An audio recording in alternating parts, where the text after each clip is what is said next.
Hey friends, if you wish to download, install and use Discord on your Windows computer, then please watch this video. I will guide you through the process. Search for Store in the Windows search bar and go to the Microsoft Store. Wait till it loads. Search for Discord and hit enter.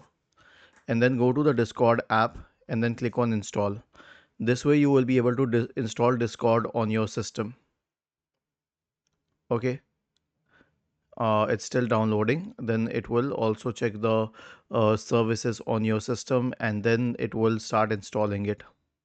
Actually, the best way to install any application is to do it through the Microsoft Store, because it will make sure that your system is made compatible for that app, and other than that, it also makes sure that the app is devoid of uh, any malware. So now we'll search for Discord and we will open Discord.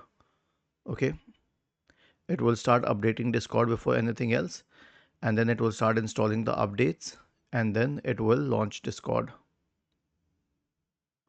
Was this helpful? If yes, then please subscribe to the channel.